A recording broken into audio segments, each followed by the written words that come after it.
Good morning, everybody, and welcome to the Voodoo Garden. My name is Ray. I will be your host today. And it's getting greener in here, isn't it? I added some new things. I went to Lowe's over in Des Moines a couple days ago, and I needed to get a sliding glass shower door for my upstairs bathroom that I'm remodeling. And I had it all planned out. I was just going to go into Lowe's, make a beeline to the shower department, get that shower door, and get out of there because I'm on a budget, and I just couldn't be buying extra stuff because when I go in there, I'm like a kid in a candy store. There's all kinds of good things in there. But like Ray, I didn't make it. I got in the front door. I looked to my left because I know it's over to the left. They had gotten rid of all of their Christmas decorations and Christmas trees, and they got in a fresh shipment of plants.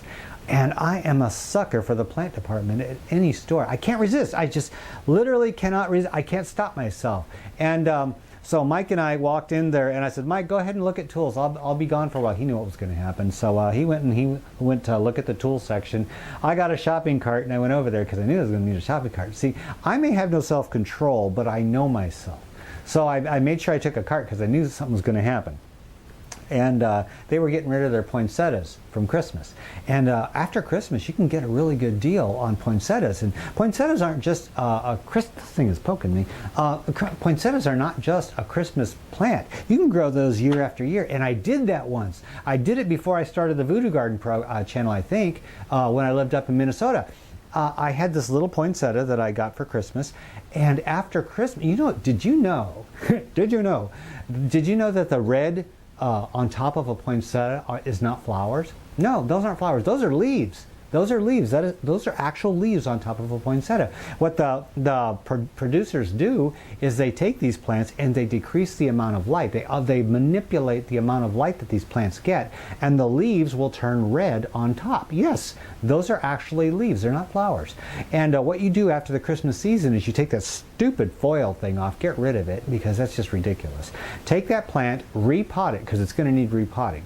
All right, they put them in the smallest pots they possibly can because they want to save money. They're trying to make money for the holiday season. So of course they're going to be in pots that are too small. Get rid of that pot, repot it into a larger pot like a regular house plant. Okay, that's step one. Step two, snip off that red. That's not going anywhere. They're not going to continue growing that red. If you give them regular daylight hours, like here I give them 12 hours on, 12 hours off.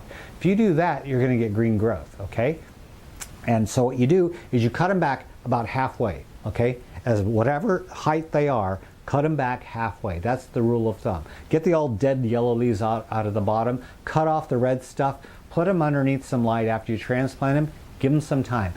Watch. After about a couple weeks, you're going to see all kinds of light green buds of new leaves come out all over that plant, and it is going to grow. It is going to be beautiful, and by the next Christmas you can actually quadruple the size of that plant. I got this little tiny poinsettia about the size of this little arrowhead plant. Yeah, I got a little poinsettia for Christmas once. I think it was like $2.98, and I grew that thing in a pot. I kept transplanting it. Eventually it ended up in one of these big pots, and it was this huge thing. Yeah, and you can grow them like a regular house plant all year long. But I was in there and I saw all of these poinsettias, and I thought, ooh, because I think they were $1 each. They were practically throwing them at me. But we took the pickup truck into Des Moines, not the van. And so with the pickup truck, there's no camper shell on the back, so I can't put plants back there, because if you take plants and put them into a cold environment, they'll go into shock. And so that's the thing you got to be careful about when you're buying plants in the wintertime. Getting them from the store to your vehicle, that little period can throw your plant into shock. And a lot of these stores will have larger bags, and what you do is you put them around the plant, seal it, get them to your vehicle, have your vehicle warm, put them in your vehicle. That little shock period can slow your plants down. Some people will get their plants home and they say, hey, my plant just stopped growing, or it's losing leaves. It's going through shock. Because in nature, plants don't go traveling around from hot to cold to hot to cold. They don't do that.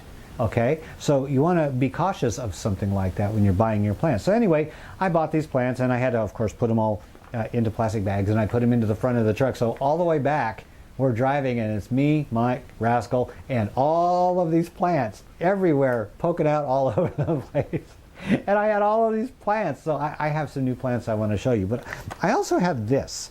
If you're going to be growing plants indoors, like I have the voodoo garden, this is a sealed room. There's no windows. I keep the door closed. I keep it sealed off so that the heat and humidity can work for the plants. And that's the thing, when you're growing plants, especially in the winter time, which it is right now in the United States, you want to make sure that you can keep the humidity up, because a lot of these tropical plants, they need humidity. And like if you're growing cocoa plants or other kind of plants that require high humidity, you'll notice that the edges of the leaves start turning brown. Well, that's because the humidity isn't high. And so what you'll want to do is you want to group them together so they keep this area of humidity around them. You don't want to space them all over your house. That's for summertime when you got the humidity going on. In the wintertime, it's kind of like a damage control. Keep your plants a little bit grouped together, and also if you have extra little containers like saucers and stuff like that, fill them full of water and place them around your plants. I know it looks kind of ridiculous, but the evaporating water will help keep the humidity in the air. Wintertime, the air is really dry. I got a cracked lip right here because it is dry. My lips get really cracked, my knuckles get really dry skin and they crack, and it just feels awful. And if I'm going through all of this, you know that these plants are suffering as well. Even here in the voodoo garden, it's hard to keep the humidity in here. I open up the door to come in and whew, there goes all the humidity, in comes the cold air. It's really kind of a hard thing to deal with. But in the wintertime, do the best that you can. Group your plants together. Keep the light on them, keep the humidity, and keep the drafts off of them. If you have them near your front door, move them, okay? Move them to the central part of the house or the back side of the house where they don't have to have those drafts. And also, if you're growing indoors, I know I'm just going like nuts today. I have too much caffeine flying through my system. But speaking of flying, see how I segued? But if you do have a grow room, some people have the problem with white flies or fungus gnats. I've gone through this so many times, and that is the biggest problem with people growing indoors. Fungus gnats are everywhere. And you even saw some gnats flying around in here. Well, the thing that I use, of course, is a two-part method. I use what's called predatory mites. And I order these in a little container and sprinkle them in the soil. There's these itty-bitty white dots that walk around in your soil. If you get a magnifying glass and you look around, you'll see these little things walking around in your soil. If you have those, you're lucky. Keep those things in your soil. They will eat your spider mite, your fungus gnat larvae in the soil. And for in the air, for the adults that are in the air, I get this stuff. It's called Flypaper, just flycatcher paper. Take a look at this. It goes by a bunch of different names. This is by Victor. You know, they make the mouse traps and stuff. You have these tubes of Flypaper. There's 4 of them, and it only costs like, I don't know, $2. And for fungus gnats, usually you see those yellow sticky traps, you know, and they cost about $5 to $7 for a couple sticky traps. This costs a couple bucks, and you're going to get more sticky, more bang for your buck with this. It's not pretty, but it works. And let me show you how it works. What you do is you open up the top of the container and you pull on this ring, and the ring is up here, and then you tack it onto the wall or the ceiling and you hang it close to your plants. Don't let it touch anything, and do not touch this with your finger. It's not really toxic, but what it is it's so sticky you will not believe it. Look at everything sticks to it. Plants will stick to it, you will stick to it. I got this stuck to my face once, but look at that, it's covered in gnats. Yes, and I have, I think, 3 of these in here up against the wall, and they're all filled with gnats. And now I don't have any gnats because I have the two-part, I call it the two-prong attack. In the soil, I have the mites, and they will eat the larvae, the baby fungus gnats. The adults that are above ground, they are attracted to that light yellow. It starts out light yellow. It's kind of faded right now. I need to replace those. But they're attracted to that, and they stick right to it, and it's right by the light too. So that helps me get rid of the gnats. And look, don't see any gnats flying around, do you? Yep, it works like a charm. It's cheap, so there's my tip to you on how to get rid of it. And everything goes to it. Flies, bees, everything inside. If it's flying, it'll hit it.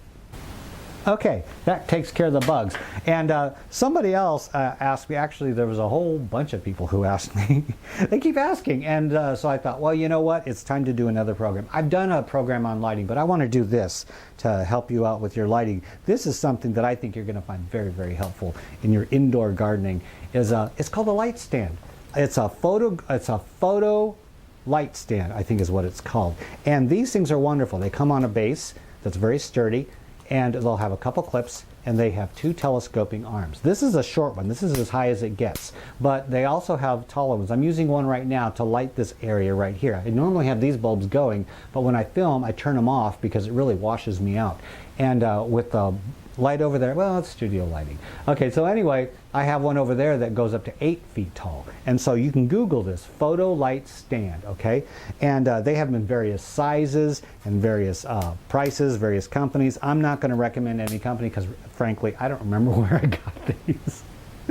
But anyway, you will find them, and they're not going to cost you a whole lot of money. They are fantastic because not all of us are lucky enough to have a room that we can dedicate to growing. I mounted these lights on the ceiling, and so I have this all spread out all over the place. But if I need spotlighting for one particular area of plants where these lights don't work, I use these. And I use these in Minnesota. When I lived in Minnesota, I used them a lot for the old voodoo garden, and this will work great for you. Remember I told you about grouping your plants together?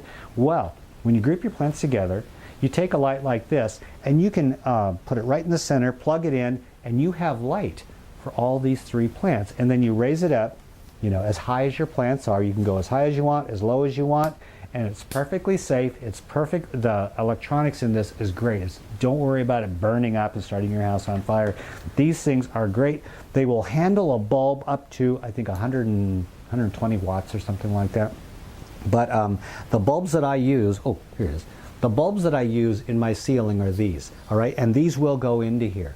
And the nice thing about this is that it has adjustments so that you can go up, down like that, and you can also loosen this and take it like that. So you can make it go up, down, turn the bulb any way that you want. It's a fantastic thing to have for growing your plants inside because, let's face it, you're probably not going to be installing light fixtures all over your house. You have a nice house. You don't want to have these lights going all over the place.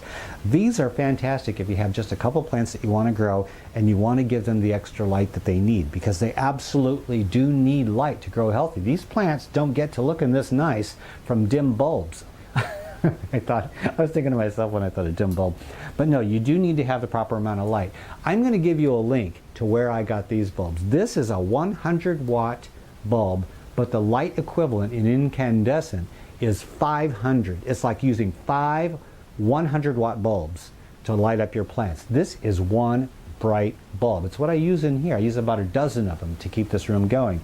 But one bulb on this stand can do about a half a dozen plants grouped around it. So you can get a lot of bang for your buck. These cost around, I think, $23 to $24. May sound like a lot, but it really isn't. If you think about the amount of lights that you would have to get to bring it up to this bright and the amount of footage that this covers, you're going to be spending a lot of money. And one little tiny bulb, you know, like those little ones that you use in your lamp, that's not going to do these plants that good. You're going to have a spindly looking plant, and that's a problem when growing indoors. You got a spindly plant, probably from poor lighting. And you may think, well, I got a bright bulb in there. Well, you got to remember, these plants, they originated outside where the sun is, and the sun is infinitely brighter than the best bulb you can possibly get in your house. So when you're using a little bulb like this, you're not going to get good results. You have to actually invest in a decent bulb. And it's going to pay off because you're going to have big, beautiful plants that'll flower, grow, do all kinds of magic, wonderful things, and you can have fun in your growing. Okay, those are 2 tips that I gave you. I gave you the tip for the Flypaper to get rid of this stuff. That's wonderful stuff. Don't let it hit you in the face. How do I know this? I had a bad day. Yeah, I was leaning over taking care of my plants when I lived up in Minnesota, and I had one hanging, not up against the wall. That's why I learned to put them close to the wall. I had it hanging between my plants, and I was reaching over to water a plant, and it went, and there were flies on it, and it was stuck to my face, and I had a water jug, and I had to put the water jug down, and I made the mistake of grabbing it to pull it off my face, and it stuck to my hands, and there's this goo, and there's these dead bugs on my hands, on my face. I got the sticky. It was this weird tire fire. The more I grabbed it, the worse it got, and I thought, I know how these flies feel. So yeah, I can relate to a dead bug. That is horrible stuff, but only horrible if you don't know how to handle it. So trust me, don't touch that with your fingers, and if you do, I told you so. But anyway, good lighting, keep the bugs out of there. You're going to be one happy camper. And I'm going to end this program. It's just a couple quick tips. I'm going to end this program by showing you some of the new things that I got and some of the things that are growing really good. Just a quick tour to give you a sample of what's going on here in the Voodoo Garden. So grab your light bulbs and plant stands, and let's go on over here. I want to show you this.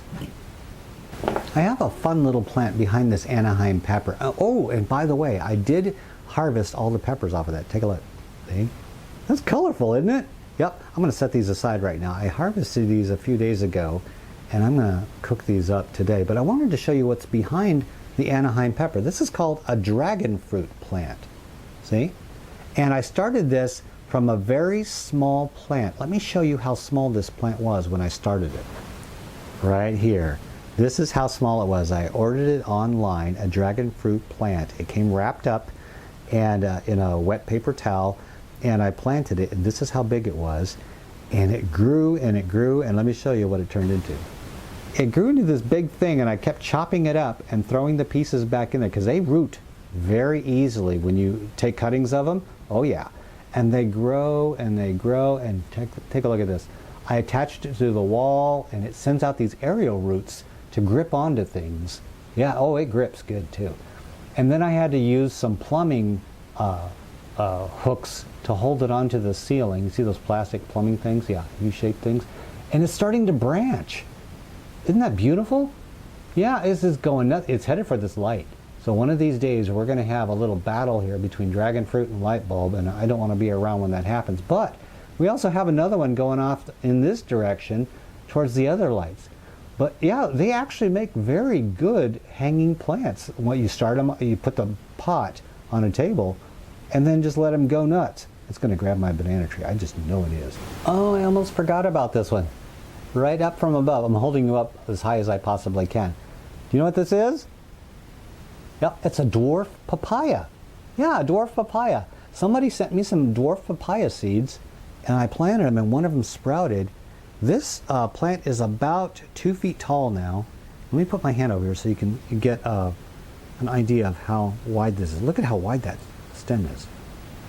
It's turning woody too towards the bottom. It's normally a green stem, but it's getting older, so it's turning into this woody stem. And the leaves are growing beautifully. It's a dwarf papaya, so it doesn't get that tall. And it's a beautiful plant. Hopefully I'm going to get some fruit going on in this one. I wanted to show you this as an update because I started it as a seed, and it's grown into this beautiful table model. Eventually, yeah, it's going to be a floor model, so I don't know what's going to happen in the future. I haven't pruned this back. This is all natural growth. This hasn't been pruned at all. This is one of the new additions. It's some kind of elephant ear, I believe, is what it's called. Look at that. Look at the veins on that. The light green in contrast with the dark green. That was a stunning plant. It was in the tiniest pot, too. I couldn't believe how small of a pot that thing was in, so I immediately transplanted it. It's got 2 plants growing down there, and I think it's one of those things where it keeps putting out more plants at the base of it, so eventually I'll have a whole cluster of these. But it is a beautiful plant. I just can't believe the color on this. I had to have it. And I think it was like $9. Yeah, $9 for this thing. And I thought, well, you know what? During the summer they're probably cheaper, but I got to have something green today. And so I just snagged that thing up and threw it in the cart. One other plant that I want to show you, I have so many, I'm just going to show you a couple of them, but look at this one. This one looks like a plant that is known as a prayer plant, but I don't believe that that's what it is. Look at the leaf on this. I wanted to show you this up close and personal because some plants have leaves or flowers that you just cannot describe. You have to see them to believe them. And this is something that I just had to show you because it looks like somebody painted it. It really does. This is what the leaf looks like naturally. It has got the dark green, and then it's like somebody painted a leaf on the leaf. Does that not look like a painting of a leaf on the inside of this leaf? And it's got the little brush strokes right here, and then inside it's got these veins. It is just, I wish I had a camera that could do justice to this, but you got to believe me, this is a beauty. There's no leaf shine product on this. There's nothing on here. This is what it naturally looks like. I just wiped it off with a towel, before filming because they don't really take good care of their plants. They come dusty like this. See, this one's all dusty. Yeah, I just cleaned off that upper leaf, but this is going to be a beautiful, beautiful plant. I hope it survives. And look at the bottom. It's a beautiful shade of, I don't know what color. Hey, it's almost the same color as my shirt. I don't know what color that is. Burgundy? Yeah, that's burgundy. Yep, burgundy on the bottom, work of art on the top. Well, in the spirit of being a total doofus, I had my camera. I was doing one final clip when I was showing the plants, and I came down here to the Rapunzel tomato.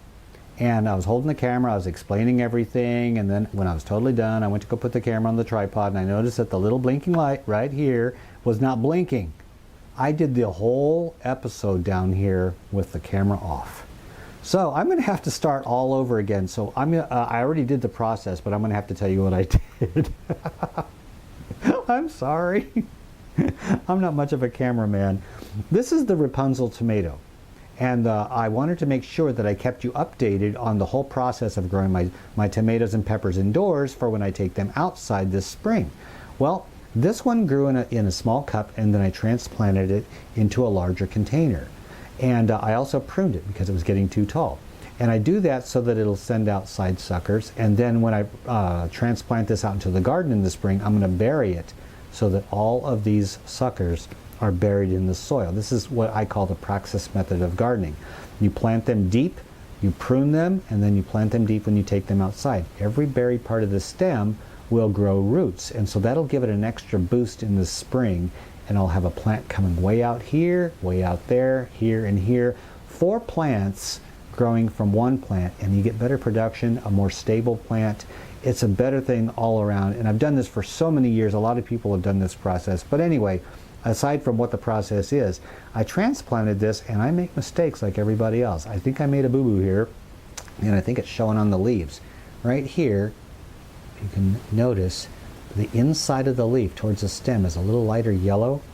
Yeah, that is indicative of generally a nitrogen deficiency. It's starting to not have nitrogen on the insides. And that could be that you're not feeding your plants. But that's a little trick. It's tricking you there. You might think, oh, pour on the nitrogen. Well, you could kill your plant by giving it too much nitrogen. And if I were going to just give it nitrogen, I could kill it. I think what's going on is, I go by common sense gardening, not by anything scientific.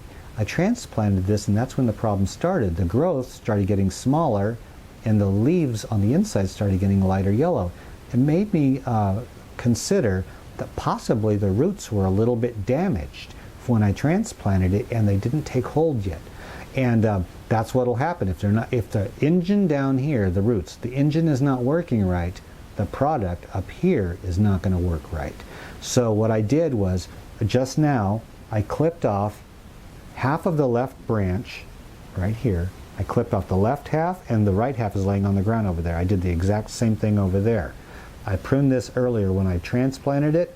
It grew 1, 2, 3, 4, and now I pruned half of this off, half of that off.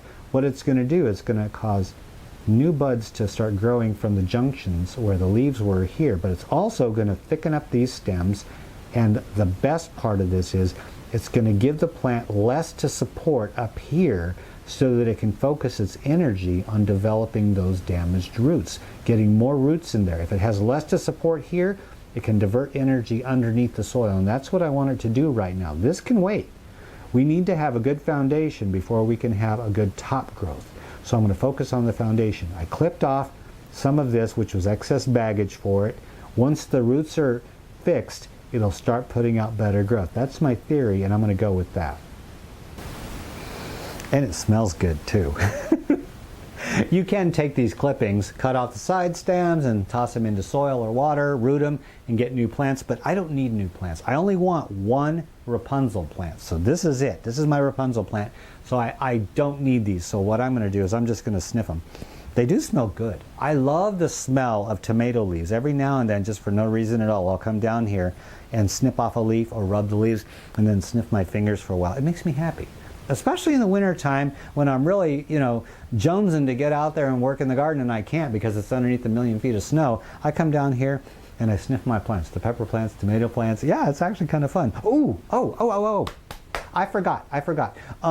I wanted to do the little show and tell here because I wanted to get these shown to you and I can get them positioned into the voodoo garden and give you a couple tips on that. So I didn't do the weekend edition with the questions. Remember I said post your questions for your indoor gardening? I didn't do those in here. So what I want to do for you is I'm going to give them to myself on the Praxis 55712 channel. I'll take those questions that you posted in the comment section here because I want to make sure I answer your questions.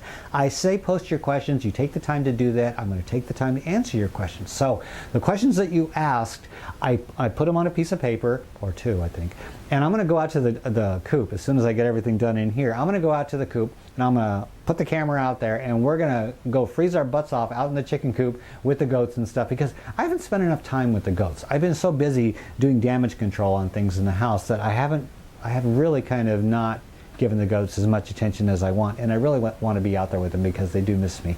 So we're going to go out to the chicken coop. We're going to do weekend edition out there on the Praxis 55712 channel. I think that's going to be fun. So if you want to see that, tune into my Praxis channel and we'll do that over there. But for right now, I think I'm done here. I'm going to take those upstairs and sniff those, get these plants up on the shelves. If you have any questions concerning your indoor garden, please feel free to post them in the comment section below. Thank you everybody for joining me in the Voodoo Garden. Until next week, or not next week, 2 weeks from now. 2 weeks from now, this is Ray in the Voodoo Garden. I'm out of here. I know I have the camera on this time. I can't believe I didn't film that whole section. And I was good. I was really good.